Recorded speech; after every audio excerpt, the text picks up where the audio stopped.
This child inside of you is mine, and I would rather burn in hell than let you get out of my sight once again. You don't get to decide that.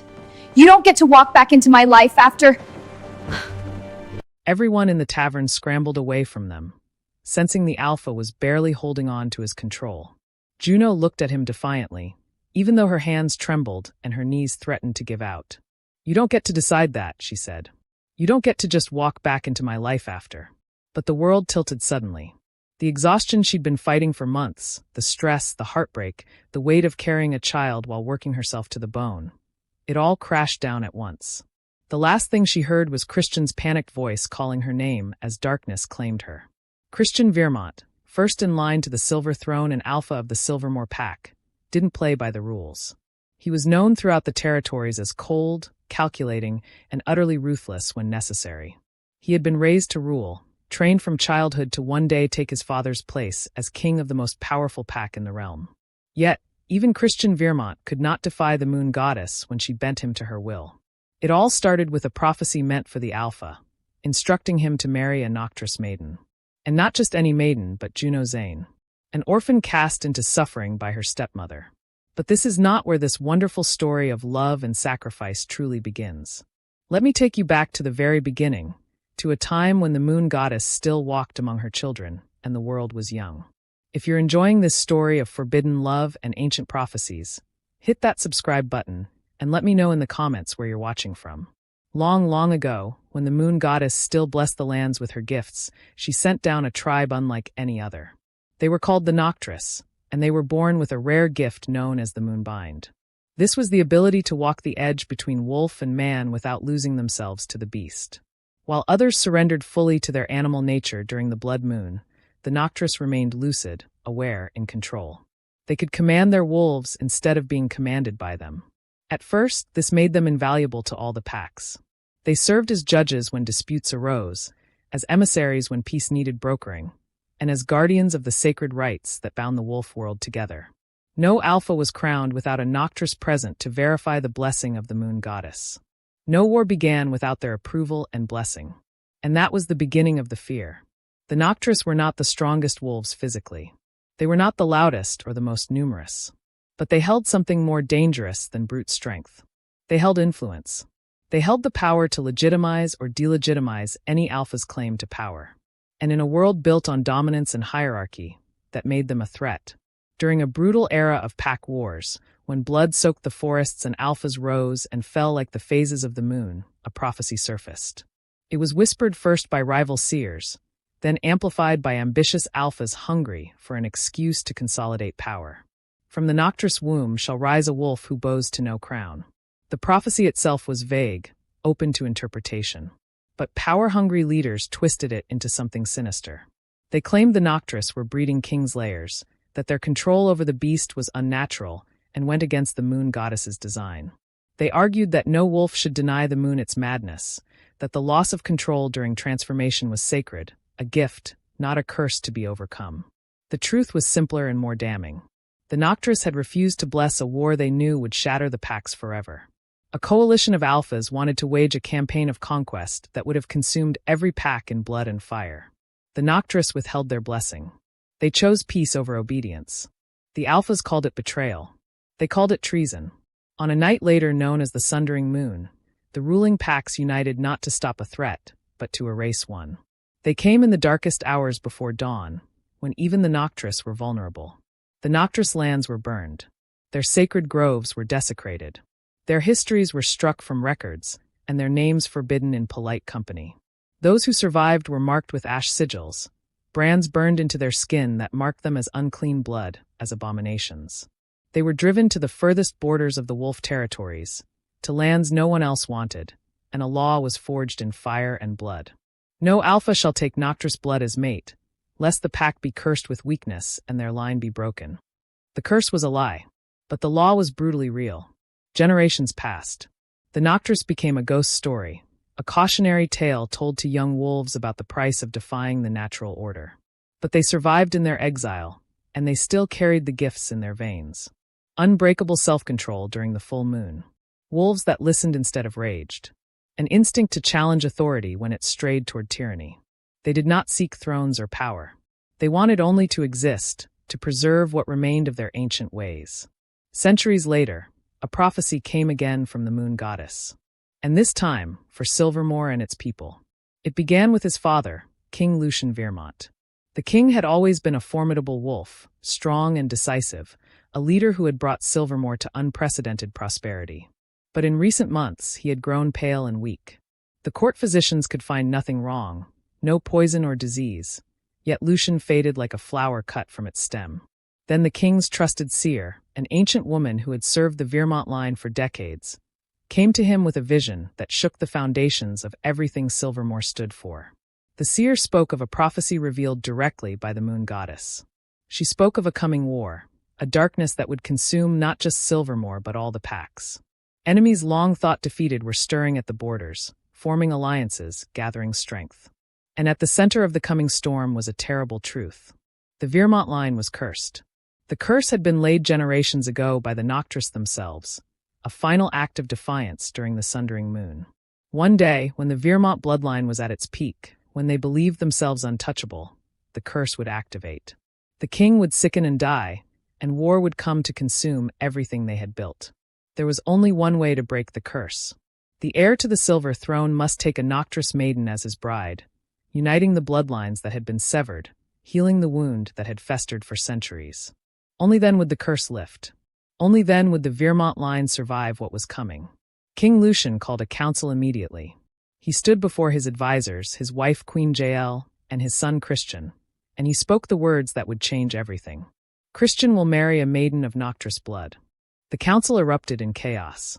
Advisors shouted over one another, calling the idea madness, an abomination. Queen Jael, a proud woman of impeccable lineage, looked at her husband as if he'd lost his mind. "You cannot be serious, Lucien," she said, her voice icy. "The Noctryss are forbidden.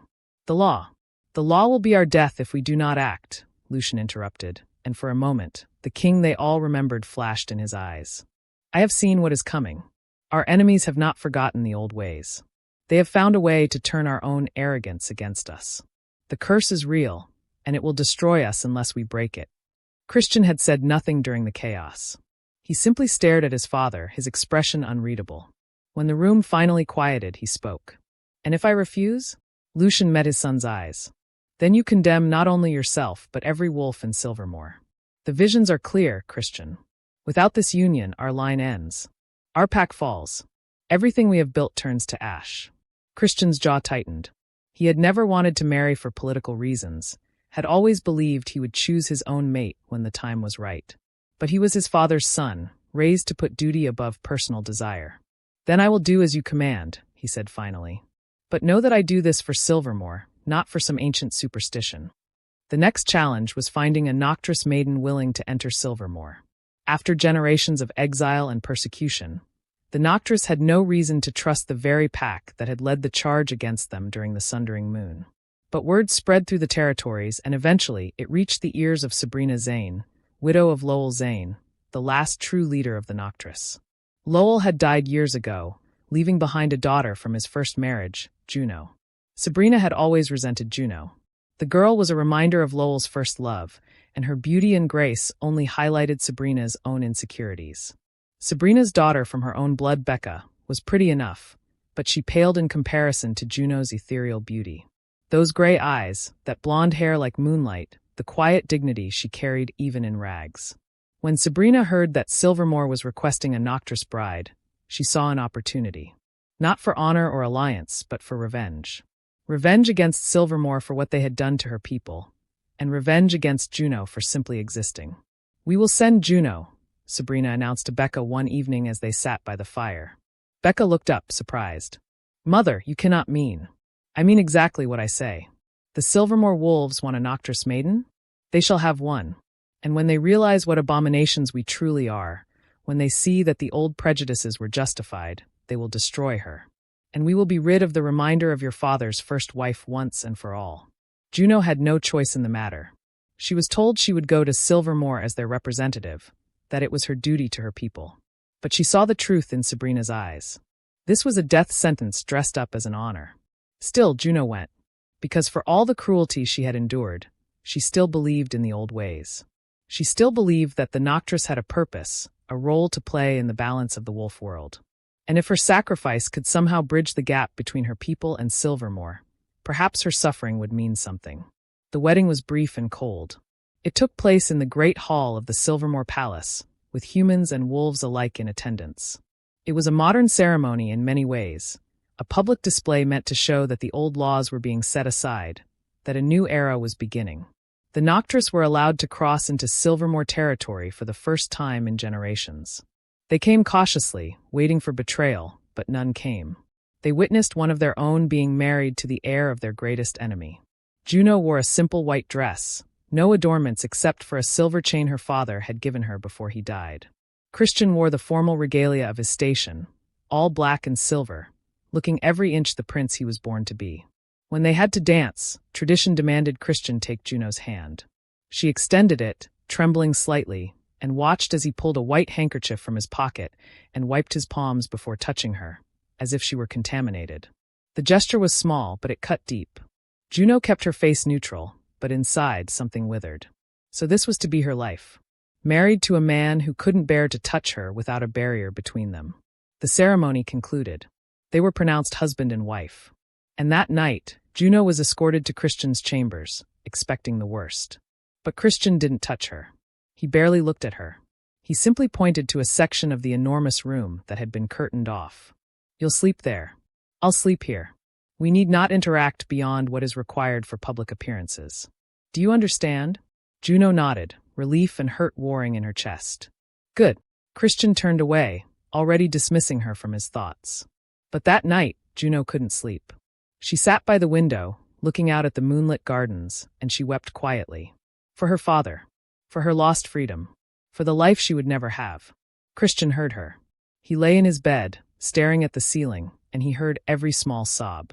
It stirred something uncomfortable in his chest, something he refused to acknowledge. After an hour, he couldn't take it anymore. Why are you crying?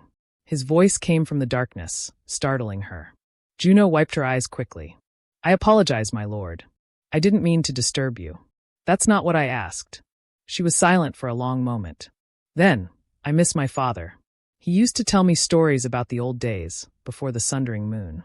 About when the Noctryss were valued, when we had a purpose. I miss believing that I could have that kind of life. Christian rose from his bed and walked to where she sat. He didn't sit beside her, but he stood nearby, looking out the same window. Your father was Lowell Zane? Yes. I heard he was a good man. Fair. Wise. He was the best man I ever knew. Christian was quiet for a while. Then, my father is dying. The physicians say there's nothing they can do. They say it's as if his life force is simply draining away. Juno looked up at him, surprised by the vulnerability in his admission. I'm sorry, she said softly. Don't be. You didn't cause it. He paused. Though my mother seems convinced your people did. We didn't. I know. He finally looked down at her, and for the first time, he really saw her. Not as a political obligation or a symbol of everything he'd been taught to despise, but as a person. A young woman who had lost as much as he was about to lose. The curse is old magic from before even your father's time. If it exists at all. You don't believe in the prophecy? I believe in what I can see and touch. I believe in strength and strategy. The rest is just stories people tell themselves to make sense of a chaotic world. Juno smiled faintly. My father believed differently. He said the moon goddess speaks to those willing to listen, but most are too busy shouting their own desires to hear her. Christian almost smiled at that. Almost. That conversation became a pattern. Night after night they would talk. At first about inconsequential things, the weather, the palace, the politics of the court. But gradually the conversations deepened. Christian told her about the pressure of being the heir, about his mother's expectations, about his fear that he would never be the king his father was. Juno told him about growing up in exile, about the cruelty she'd endured from Sabrina and Becca, about the Noctryss ways and the beauty of the Moonbind. Christian became fascinated by her descriptions of the Moonbind. The idea that one could maintain control during transformation, that the wolf and the human could work together rather than fighting for dominance.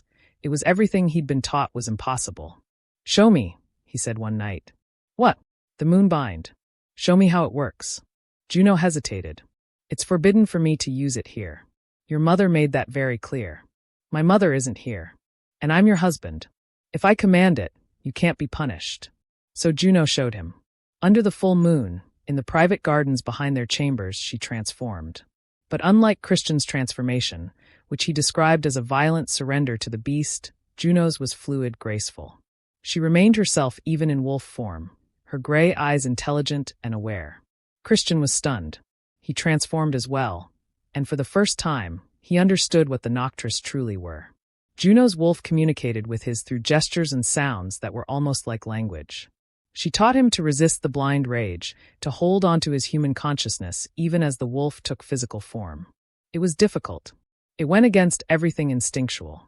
But with Juno's patient guidance, Christian managed it for brief moments. And in those moments, he felt a clarity he'd never experienced before. They became friends first. Then something more.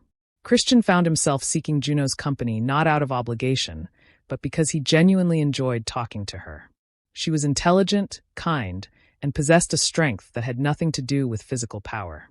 She had survived horrors he could barely imagine and had emerged with her compassion intact.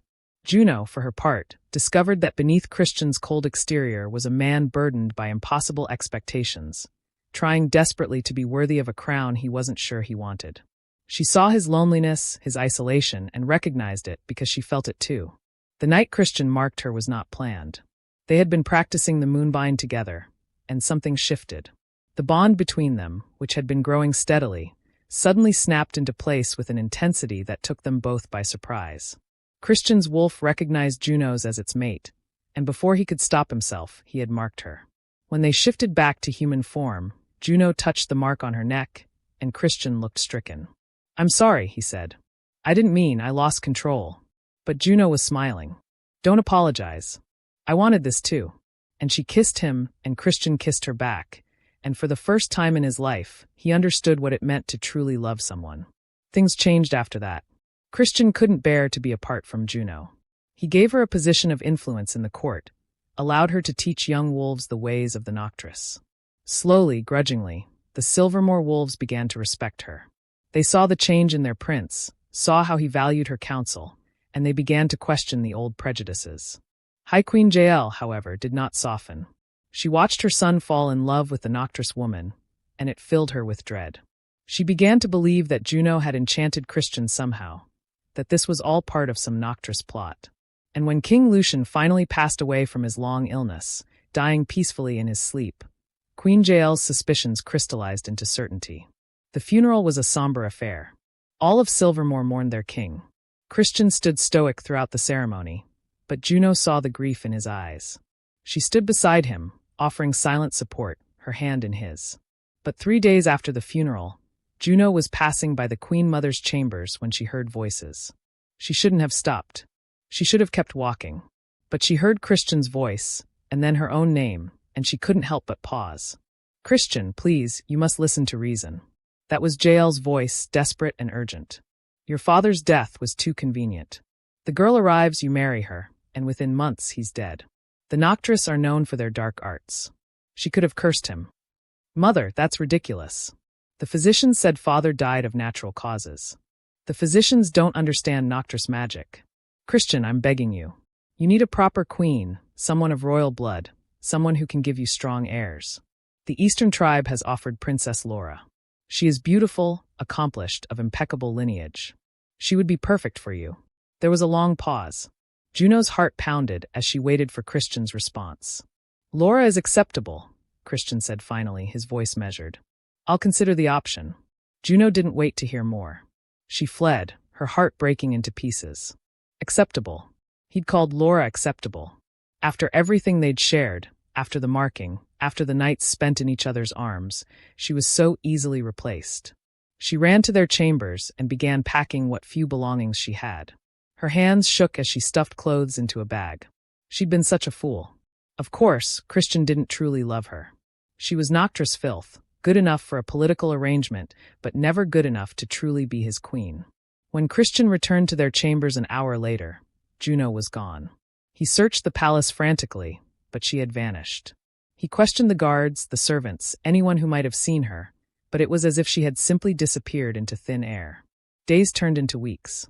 Christian sent out search parties, offered rewards for information, but there was no trace of Juno. She had used the Noctryss ability to move unseen, to blend into shadows, and she had fled far beyond Silvermoore's borders. High Queen JL, seeing her son's distress, pressed her advantage. She invited Princess Laura to court. Laura was everything JL had promised, beautiful, charming, of excellent breeding. She was also ambitious and cunning, recognizing an opportunity when she saw one. Christian barely noticed Laura's presence. He was consumed with finding Juno, with understanding why she had left. He replayed their last conversation in his mind again and again, trying to figure out what he'd said or done to drive her away. Meanwhile, Juno had fled to a nearby village, far from Silvermoore territory. She found work at a tavern called the Silver Stag, a bitter irony she couldn't escape. The owner, a kindly human woman named Marta, asked few questions and paid fairly. Juno worked hard, keeping her head down, trying not to think about what she'd left behind. But a few weeks after arriving, she realized something was wrong. Her body was changing in ways that had nothing to do with grief. She was pregnant. The realization should have filled her with joy. She was carrying Christian's child, the pup they had created in love. But instead, it filled her with despair. How could she raise a child alone? How could she go back to Noctryss lands and face Sabrina's cruelty while pregnant? And how could she stay here, in the human world, where a werewolf child would be in constant danger of discovery? She had no good options. So she did the only thing she could do. She kept working, saved every coin she could, and prayed to the moon goddess for guidance. The pregnancy was hard. Juno was stressed, malnourished, and exhausted from working long hours on her feet. But she pushed through day after day, because the child inside her deserved to live, even if she didn't know how to give it a good life. 7 months passed this way. Juno's belly grew round and full. Marta, bless her, had figured out the situation and had been nothing but supportive, giving Juno lighter duties as the pregnancy progressed. And then one rainy evening, the door to the Silver Stag opened, and Christian Vermont walked in. Their eyes met across the crowded room, gray clashing with his piercing gaze, and time seemed to fracture. Juno's hands instinctively moved to her swollen belly, protective, terrified. She turned quickly, trying to disappear into the kitchen, but his voice stopped her cold. Juno. Just her name. Nothing more. But it carried the weight of months of searching, of sleepless nights, of a bond she'd thought severed but now felt pulling taut between them. She kept walking. Behind her, she heard the rustle of expensive fabric, the click of boots on worn wooden floors. Then a woman's voice, sharp and entitled. Christian, darling, surely we're not staying in this dreadful place? The smell alone. Princess Laura. Of course. Juno's heart cracked a little more. So the rumors were true. He'd moved on. Replaced her with someone of proper bloodline, someone the court would accept, someone who wasn't Noctryss filth. She pushed through the kitchen door, but Christian was faster. His hand caught her wrist, gentle despite his obvious frustration, and she spun to face him. The other patrons had gone silent, sensing the tension crackling between them like lightning before a storm. Don't touch me, Juno whispered, but her voice trembled. Christian's eyes dropped to her belly, and she watched the realization dawn across his features. His face went from confusion to shock to something that looked like devastation. His lips parted, and he did the math silently, his grip on her wrist loosening but not releasing. How far along? His voice was barely audible. That's none of your concern. Like hell it isn't. His eyes flashed wolf gold for just a moment. Juno is this child. Let me go, Christian. Instead, he pulled her closer, his other hand moving to her face, cupping her cheek with a tenderness that made her want to weep. Behind them, Laura made a disgusted sound. Christian, you cannot be serious. That woman is clearly some tavern wench who. Leave. Christian didn't even turn to look at Laura. His eyes remained locked on Juno. Now. Excuse me. I said leave. Go back to the palace. Go back to the Eastern tribe. I don't care. But get out of my sight before I forget you're a guest in my territory. The venom in his voice made even Juno flinch. Laura sputtered indignantly, but the alpha's command in Christian's tone was undeniable. She stormed out, slamming the door hard enough to crack the frame. Christian turned his full attention back to Juno, and the softness returned to his features. His hand moved from her face to her belly, hovering just above the curve. May I? Juno wanted to say no. Wanted to slap his hand away and tell him he'd lost that right when he'd let his mother poison his mind against her. But the baby kicked at that exact moment, as if recognizing its father's presence, and a sob escaped her throat. Christian's palm settled on her stomach, and his eyes widened when he felt the movement beneath his hand. When he looked up at her again, there were tears in his eyes. "This child inside of you is mine," he growled, his voice rough with emotion as he leaned close enough that only she could hear. "And I would rather burn in hell than let you out of my sight once again." Everyone in the tavern scrambled away from them, sensing the Alpha was barely holding on to his control. Juno looked at him defiantly, even though her hands trembled and her knees threatened to give out. "You don't get to decide that," she said. "You don't get to just walk back into my life after." Suddenly, the room was spinning, her weak knees giving into exhaustion. Then she fainted. Remember to hit that like button if you're invested in Christian and Juno's story. Juno woke in a bed, disoriented and weak. The room was bright, too bright, and there were machines beeping softly around her. For a moment she panicked, but then she felt the baby move inside her, and relief flooded through her. "You're awake." She turned her head to find Christian sitting in a chair beside her bed. He looked terrible, exhausted, with dark circles under his eyes and his usually immaculate hair disheveled. But his eyes were red, and she realized with a shock that he'd been crying. "What happened?" Her voice came out hoarse. "You fainted. I brought you here immediately. The healers say you're severely stressed and malnourished. You've been pushing yourself too hard." Juno tried to sit up, but Christian gently pressed her back down. "Don't. You need to rest." "I have a job," she tried to object. "There's no way you're going back there. I forbid it as Alpha, and I beg you as your husband." Juno felt tears prick her eyes. "Why are you here, Christian? What do you want from me?" "I want to understand why you left. I want to understand why the mother of my child is suffering in some tavern instead of home where she belongs." "Home?" Juno laughed bitterly. "Silvermoore was never my home. I was just a political necessity, a way to break a curse." "Is that what you think?" "It's what I know. I heard you, Christian. I heard you talking to your mother. She accused me of killing your father, and you agreed to consider Laura as an alternative. You called her acceptable." Understanding dawned on Christian's face. "You didn't hear the full conversation." "I heard enough." Christian took her hand, and for once she was too tired to pull away. "Juno, I told my mother Laura was acceptable because I needed her to stop talking so I could think. I was trying to process her insane accusation that you had something to do with my father's death. I never agreed to marry Laura. I never wanted Laura.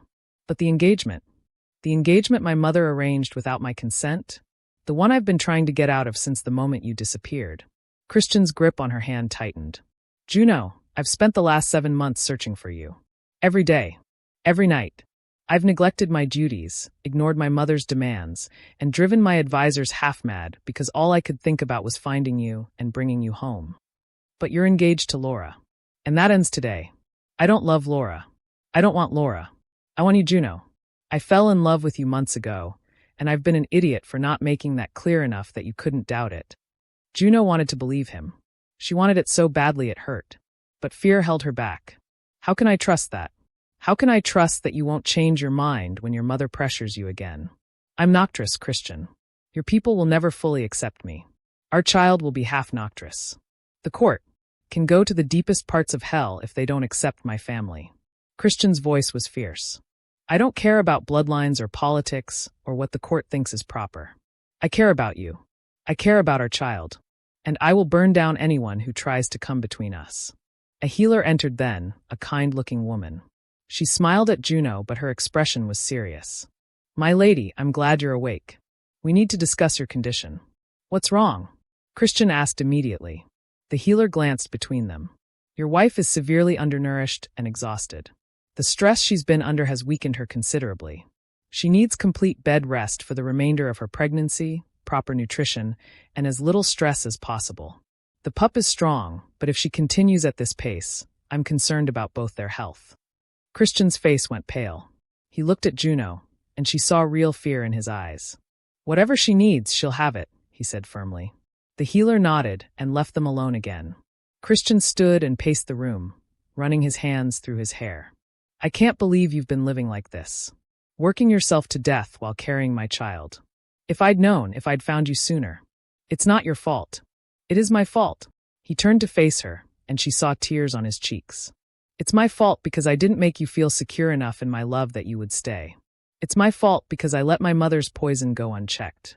It's my fault because I should have fought harder for you from the beginning." He He returned to her bedside and knelt so they were at eye level. Juno, I love you. I love you so much it terrifies me. When you disappeared, it felt like someone had ripped out my heart. And now, knowing you've been suffering while carrying our child, it's killing me. Please, please come home. Let me take care of you. Let me prove that I mean every word I'm saying. Juno searched his face and saw only sincerity and desperate love. What about Laura? I'll end it today. Publicly. She'll never darken our doorstep again. Your mother will fight you. Then I'll fight back. Juno, I'll give up the throne if that's what it takes. I'll walk away from everything if it means I get to keep you. You can't do that. Silvermoore needs you. I need you more. Juno felt the last of her defenses crumble. She reached up and touched his face, wiping away his tears. I love you too, she whispered. I never stopped. Christian leaned forward and kissed her gently, mindful of her weakened state. When he pulled back, he was smiling for the first time since entering the tavern. Then it settled. You're coming home. Christian, I can barely stand right now. Then I'll carry you. Juno, I'm not letting you out of my sight again. Whether you like it or not, you're stuck with me. Despite everything, Juno found herself smiling. Okay. I'll come home. Christian organized everything with ruthless efficiency. Within hours, Juno was being transported back to Silvermoore in the most comfortable carriage available, with healers accompanying them. When they arrived at the palace, her chambers had been prepared for her. Not Christian's chambers, but a better space designed specifically for her comfort and recovery. Maids were waiting to attend to her every need. The finest physicians in Silvermoore were on call. And Christian himself barely left her side except when absolutely necessary for his duties. High Queen Jael was livid when she learned Juno had returned, but Christian shut her down immediately. Mother, I am going to say this once, and I need you to hear me clearly. Juno is my mate. She is carrying my heir. She is going to be the Queen of Silvermoore when I take the throne. If you cannot accept that, then you are welcome to retire to the Silver Estate and live out your days in comfort. But you will not disrespect her again. High Queen Jael tried to argue, but the steel in Christian's voice stopped her. She had never seen her son like this, so utterly unwilling to compromise. The situation with Laura was handled next. Christian summoned her to the palace and broke the engagement in the throne room, in front of the entire court. Laura was furious. You would cast me aside for that Noctryss whore? The room went silent. Christian stood slowly from his throne, and the temperature in the room seemed to drop. His eyes flashed wolf gold, and every alpha instinct he possessed radiated outward in a wave of dominance that made even the strongest warriors step back. You will address my mate as Queen Juno, or you will address her as my lady, or you will not address her at all. If I hear that word come out of your mouth again in reference to her, I will personally ensure the Eastern tribe understands exactly what kind of disgrace they sent to my court. Laura paled. She had never seen Christian truly angry before, had assumed his cold demeanor meant he could be manipulated. She realized her mistake too late. Get out of my palace, Christian said quietly, and tell your father that if he takes issue with this broken engagement, he knows where to find me. Laura fled, humiliated, and Christian returned to Juno's side as if nothing had happened. The confrontation with his mother came that same evening. Christian found High Queen Jael in her chambers and closed the door behind him. I need you to understand something, Mother. I respect you. I love you. But Juno is my mate, and I will not tolerate any more of your interference. Jael turned from the window where she'd been standing. That woman has bewitched you. No. That woman showed me what it means to actually love someone instead of just tolerating them for political advantage. She showed me that strength isn't just about dominance and power. She taught me the moon bind, and through it, I've become a better alpha than I ever was before. The Noctryss are dangerous. The Noctryss were victims of our ancestors' fear and greed. We destroyed them because they refused to rubber stamp a war of conquest. We branded them as abominations because they possessed a gift we didn't understand. And we've spent generations telling ourselves lies to justify that atrocity. Jael looked genuinely shocked. She'd never heard her son speak this way. If you cannot accept Juno, if you cannot accept our child, then I will abdicate. I will find someone else to take the throne, and I will leave Silvermoore with my family. I would rather be a nobody with Juno by my side than king without her. You don't mean that. Try me. They stared at each other for a long moment. Finally, Jael looked away. You truly love her. More than anything. Jael sighed, suddenly looking older than her years. Your father would have been proud of you. He always said that a true king puts the well-being of his people above tradition. I suppose that includes choosing a mate who makes him better rather than one who simply looks good on paper. It wasn't an apology. It wasn't even full acceptance. But it was a start. Days turned into weeks, and a routine developed. Christian would wake early, attend to his duties as heir to the throne, and return to Juno as soon as possible. He insisted on being present for every medical check, every appointment. He learned what foods she was craving and personally ensured the kitchens prepared them. He even learned to cook simple dishes himself, much to the shock of the palace staff. An alpha cooking? It was unheard of. But Christian didn't care about tradition or propriety. He cared about Juno. In the evenings, they would sit together in her chambers, and Juno would tell him stories about the Noctryss ways, about her father, about the history that had been erased from official records. Christian listened raptly, memorizing every detail. "When our child is born," he said one evening, "I want them to know both sides of their heritage, the strength of Silvermoore and the wisdom of the Noctryss." Juno smiled, her hand on her swollen belly. "They'll be extraordinary, like their mother." As Juno's health improved under the palace physician's care, color returned to her cheeks and strength to her limbs. She began to remember why she had fallen in love with Christian in the first place. It wasn't just his handsome face or powerful position. It was his fierce protectiveness, his surprising gentleness, his willingness to challenge everything he'd been taught for the sake of what was right. But their peace was not to last. Princess Laura returned to the eastern tribe humiliated and enraged. She told her father, Chief Aldrich, that she had been cast aside for a Noctryss woman, that the Silvermoore prince had broken a sacred engagement without cause. Aldrich was already predisposed to hate Silvermoore. Years ago, there had been a territorial dispute that Silvermoore had won through superior strength. Aldrich had been forced to cede valuable hunting grounds, and the grudge had festered ever since. Now he had the excuse he needed. "The Vermont heir has insulted my daughter and, by extension, our entire tribe," Aldrich declared to his council. "This offense cannot stand. We will show them that the Eastern tribe does not accept such disrespect." His advisors tried to counsel caution. Silvermoore was the most powerful pack in the realm. A direct assault would be suicide. But Aldrich was cunning. He didn't attack Silvermoore's main territory. Instead, he targeted their outlying villages, the small communities that housed Silvermoore's Omega population, the non-warrior wolves who farmed and crafted and maintained the infrastructure of pack life. The attacks were brutal and swift. 3 villages were razed in a single night. Dozens of Omegas were killed, and many more were taken captive. When word reached the Silvermoore Palace, Christian was devastated. These were his people, wolves he was sworn to protect, and they had been slaughtered because of his choices. "This is my fault," he said, staring at the scroll reports. "They died because I broke that engagement." Juno, now 8 months pregnant and confined to bed rest, reached for his hand. "No. They died because Aldrich is a tyrant looking for an excuse. If it hadn't been this, he would have found another reason. How do we fight them? The Eastern tribe's forces are nearly equal to ours. A prolonged war will destroy both packs."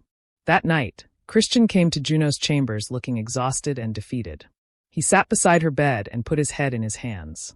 "We're running out of options. The council wants to mobilize our full forces and march on the Eastern tribe, but that will leave our own territory vulnerable. Our allies are hesitant to get involved in what they see as a personal dispute. And every day we delay, more of our people die." Juno was quiet for a long moment, her hand absently rubbing her belly where the baby was kicking. Then she spoke. "What if you had more allies? Ones who specialize in exactly the kind of warfare the Eastern tribe is waging." Christian looked up. "What do you mean?" "The Noctryss. We're not warriors in the traditional sense, but we're masters of stealth, infiltration, and strategy. During the old wars, before the Sundering Moon, the Noctryss were the ones who ended conflicts before they escalated. We could slip into the Eastern tribe's territory undetected, gather intelligence, disable their command structure. You want me to ask the Noctryss for help? After everything Silvermoore did to them, I want you to offer them an alliance. A true alliance, not just a marriage of convenience. Give them back their status, their honor. Allow them to return to their ancestral role as peacekeepers and advisors. In exchange, they help you end this war without further bloodshed." Christian considered this. It was brilliant, but it was also dangerous. The council would fight him on it. His mother would be horrified. and there was no guarantee the Noctryss would even agree. But it was their best option. The next day, Christian presented the idea to the council. As predicted, there was immediate opposition. The Noctryss? Have we not degraded ourselves enough by allowing one of them into the royal family? They're treacherous. They cannot be trusted. Christian let them shout themselves out. Then he stood, and his alpha presence filled the room, demanding silence. Silvermoore is at war. Our people are dying. The Eastern Tribe is using guerrilla tactics that our traditional forces are ill-equipped to counter. The Noctryss have the skills we need. More than that, they have every reason to see this alliance succeed. If we fail, the precedent of pacts working with the Noctryss dies with us. But the law was written by our ancestors to justify genocide. I'm proposing we correct that mistake. High Queen JL, surprisingly, spoke up. I agree with my son. Every head in the room turned to her in shock. Not because I have suddenly developed affection for the Noctryss, JL continued dryly, but because I am not fool enough to let pride destroy everything my husband built. If the Noctryss can help us win this war, then we would be stupid not to accept their aid. Her support swayed several council members. Others remained skeptical, but ultimately, they had to acknowledge that options were limited. The vote passed. Christian was authorized to negotiate an alliance with the Noctryss. Messengers were sent to the Noctryss territories. Christian's message was simple.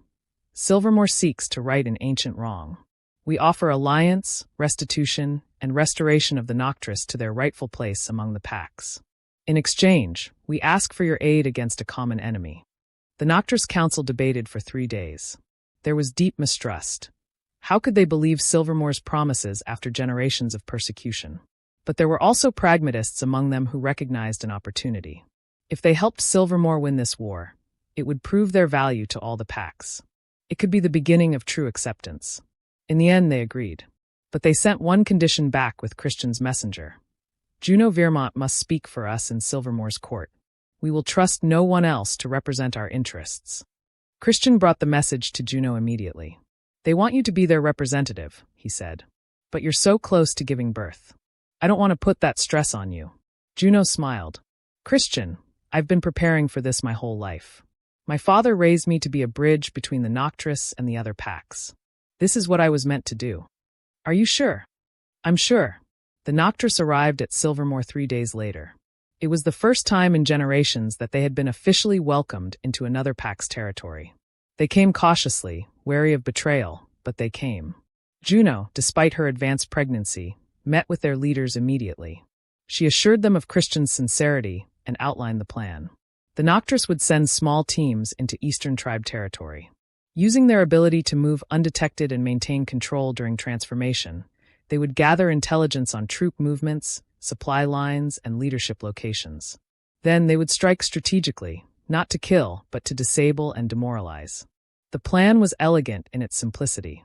Instead of meeting the Eastern Tribe in open battle where casualties would be high, they would undermine the enemy's ability to wage war. Christian worked closely with the Noctryss tacticians, learning their methods, earning their respect. They saw in him a leader who valued wisdom over brute force, who listened to counsel even when it challenged his assumptions. The operation launched under the cover of a new moon. Noctryss teams slipped across the border like ghosts. They poisoned supply caches with herbs that caused severe but non-lethal illness. They released the Eastern Tribe's captive Omegas and guided them back to Silvermoore territory. They spread rumors of dissent among the Eastern Tribe's ranks, sowing confusion and doubt. And on the night before the next full moon, when the Eastern Tribe forces were gathered for a major assault on Silvermoore, the Noctryss struck their command tent. They didn't kill Chief Aldrich, though they could have. Instead, they captured him and his top generals, using the Moonbind to subdue their wolves without bloodshed. By dawn, the Eastern Tribe forces found themselves leaderless and surrounded by combined Silvermoore and Noctryss warriors. They surrendered without a fight. The war was over. Silvermoore had won without the catastrophic losses that a traditional battle would have caused. The Noctryss had proven their worth beyond any doubt. But the victory celebration was cut short when a maid rushed into the council chambers where Christian was meeting with his advisors. "My lord, it's the Lady Juno. She's gone into labor." Christian was out of his chair and running before anyone could react. He burst into Juno's chambers to find her on the bed, breathing heavily, attended by midwives and physicians. "You're here," she gasped, reaching for him. Of course I'm here. Where else would I be? He took her hand and felt her squeeze it hard as another contraction hit. The labor was long and difficult. Juno had been through so much stress over the past months, and her body was exhausted. Christian stayed by her side throughout, whispering encouragement, holding her hand, refusing to leave even when the midwives suggested he might be more comfortable waiting outside. I'm not going anywhere, he told them firmly. Hours passed. Juno was reaching the end of her strength. The baby was coming, but slowly, and the physicians were starting to look concerned. You can do this, Christian whispered to her, his forehead pressed against hers. You're the strongest person I know. Our son needs you. I need you. Son. Juno managed a weak laugh between contractions. How do you know it's a boy? I don't. I'll be just as happy with a daughter. As long as you both survive this, nothing else matters. With one final, monumental effort, Juno pushed, and the sound of a baby's cry filled the room. It's a boy, the midwife announced, holding up a squalling infant. A healthy, strong boy. They cleaned the baby quickly and placed him on Juno's chest. She looked down at the tiny life they had created, and tears streamed down her face. Christian was crying too, unashamed. He reached out with a trembling hand and touched his son's head, marveling at the softness of the dark hair, the tiny fingers that immediately gripped his thumb with surprising strength. He's perfect, Christian whispered. Conrad, Juno said softly. His name is Conrad. Christian smiled. Conrad Vermont, future king of Silvermoore and bridge between two great peoples. The news of Conrad's birth spread quickly through the palace and beyond. The Noctryss delegation, still in Silvermoore finalizing the alliance, sent gifts and blessings. Even Queen Jael came to see her grandson, and something in her expression softened when she looked at the child. He has your eyes, she said to Juno, and the Vermont features. He will be handsome. It was the closest thing to acceptance Juno had received from her mother-in-law, and she took it as the olive branch it was meant to be. Over the next few days, as Juno recovered and the alliance with the Noctryss was formalized into law, visitors came from all over to pay their respects. Among them were Sabrina and Becca. They arrived nervously, knowing they had no right to Juno's forgiveness. They had sent her to Silvermoore expecting her to suffer and die, and instead, she had become queen-in-waiting and the architect of peace between two ancient peoples. Juno received them in her chambers, with Conrad sleeping in a bassinet beside her and Christian standing protectively nearby. My lady, Sabrina began, her voice shaking. We came to apologize. For everything. For how we treated you. For sending you here with such terrible intentions. We were wrong, and we are deeply ashamed. Becca nodded, tears streaming down her face. You were always kind to us, even when we were cruel. You didn't deserve any of it. Juno looked at them for a long moment. She remembered the years of abuse, the deliberate cruelty, the way they had tried to break her spirit. She would have been justified in turning them away, in exacting revenge. But that wasn't who she was. I forgive you, she said simply. Not because what you did was acceptable, but because holding on to that pain would poison the future I'm trying to build. My father taught me that the Noctryss way is balance, not vengeance. Sabrina broke down sobbing. Thank you. Thank you. The months that followed were transformative for Silvermoore. The alliance with the Noctryss became official policy. Noctryss families were invited to settle in Silvermoore territory if they wished. Mixed training programs were established where young wolves could learn both traditional combat and the Noctryss moonbind techniques. The Eastern Tribe, having surrendered, was integrated into a larger confederation of packs with Silvermoore at its head, but with representation for all member tribes. Chief Aldrich was removed from power and exiled for his war crimes, but the Eastern Tribe people were treated with respect and given a voice in the new order.